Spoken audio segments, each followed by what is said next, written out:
नमस्ते नमस्ते, स्वागत है आपका एबीसी वायरल पर। आज आप देखेंगे कि बुद्ध ने अपने शिष्य आनंदा को एक वैश्या के पास क्यों भेजा। बुद्ध के शिष्यों के लिए एक नियम होता है कि वो 3 दिन से ज्यादा किसी भी एक इंसान या एक घर में नहीं रह सकते। इस नियम को बुद्ध ने खुद बनाया था ताकि जो उनकी मेहमान नवाजी करे उसे कोई परेशानी ना हो। जब बुद्ध और उनके शिष्य एक जगह से दूसरी जगह यात्रा करते हैं तो वो अक्सर 3 दिनों तक किसी गरीब के घर या गांव में रहा करते थे। किसी भी व्यक्ति को जरा सी भी परेशानी या हिचकिचाहट नहीं होती थी। उनको अपने घरों में आसरा देने से सारे शिष्य और बुद्ध खुद स्वयं कई घर पहुंचते थे इन गांवों में, और तीसरे दिन के अंत में वे गांव के बीच में इकट्ठा होते थे और आगे जाना चालू कर देते थे। इसी तरह एक दिन वो एक गांव में पहुंचे। जब बुद्ध और उनके शिष्य घर रहने के लिए तलाश कर रहे थे तभी बुद्ध के एक छात्र आनंद को एक वैश्या द्वारा आमंत्रित किया जाता है उसके घर पे रहने के लिए। वह एक जवान अति सुंदर औरत थी। आनंद ने उस औरत से कहा कि वह रुकना चाहता है लेकिन उसे बुद्ध से पहले पूछना होगा। तब वैश्या ने कहा, सच में तुम्हें जरूरत है इजाजत की तुम्हारे गुरु से? नहीं, आनंदा ने कहा, मुझे पूरा विश्वास है कि मेरे गुरु आपकी इच्छा की बेइज्जती नहीं करेंगे, लेकिन उनसे पूछना एक नियम है। वैश्या ने कहा, ठीक है। आनंद बुद्ध के पास गया और बताया, बुद्ध देव, एक औरत चाहती है कि मैं उसके घर पे रुकूं इन 3 दिनों के लिए, लेकिन वो एक वैश्या है। बुद्ध पीछे झुक गए और कहें, अगर वो आपको बहुत ज्यादा स्नेह से बुला रही है तो आपको उसका आमंत्रण अस्वीकार नहीं करना चाहिए। लेकिन बुद्ध के और छात्रों को ये बात अच्छी नहीं लगी और वो सवाल करने लगे, आप उसे एक वैश्या के घर क्यों भेज रहे हैं? यह एक साधु के जीवन के जीने के नियमों के खिलाफ है। बुद्ध ने कहा, अच्छा, मुझे लगता है हम लोग 3 दिन में इसका जवाब खोज लेंगे। तब छात्र चुप हो गए। आनंद वैश्या के घर गया और 3 दिन रुका ताकि सभी शिष्य उस पर नजर रखने लगे और सब कुछ बुद्ध को बताने लगे।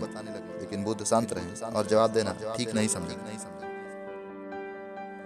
पहले दिन शिष्यों ने सुना कि आनंद और वो औरत गाना गा रहे हैं। तभी कुछ शिष्यों ने कहा, बस अब हो गया, अब वो चला गया, अब वो वापस नहीं आएगा। दूसरे दिन वो सुने कि वो उस घर में नाच रहे हैं। तभी सभी शिष्यों और गांव के लोगों ने कहा कि अब वो पूरी तरह से उसके बस में हो गया, अब वो चला गया। तीसरे दिन वो नाच और गा दोनों रहे थे। तब शिष्यों को ऐसा लगा कि अब वो आनंद को कभी अपने साथ अपने सफर में नहीं देख पाएंगे।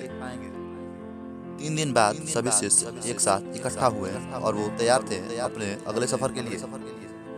सब आनंद का बेसब्री से इंतजार कर रहे थे और कुछ कह रहे थे कि वो नहीं आएगा, लेकिन सभी लोग आश्चर्यचकित हो गए ये देखकर नहीं कि वो आ गया, बल्कि कि एक और नया सदस्य उनके झुंड में आ रहा था।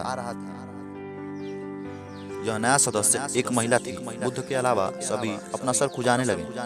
तभी बुद्ध ने कहा आनंद से, अगर आप जानते हैं कि आप क्या कर रहे हैं तो आपको कुछ भी दूषित नहीं कर सकता जब तक आप खुद दूषित न होना चाहें। बुद्ध ने खुद अपने शिष्य का स्वागत किया और वो सभी एक साथ आगे बढ़ गए। आप देखते हैं जिंदगी में अगर आपकी इच्छा शक्ति ताकतवर हुई तो आपके दिमाग को कुछ भी दूषित नहीं कर सकता।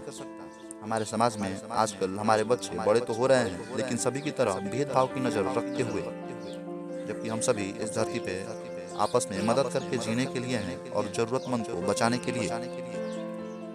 कभी किसी को उसके कार्य अथवा उसके रंग रूप के आधार पर उसकी पहचान मत कीजिए।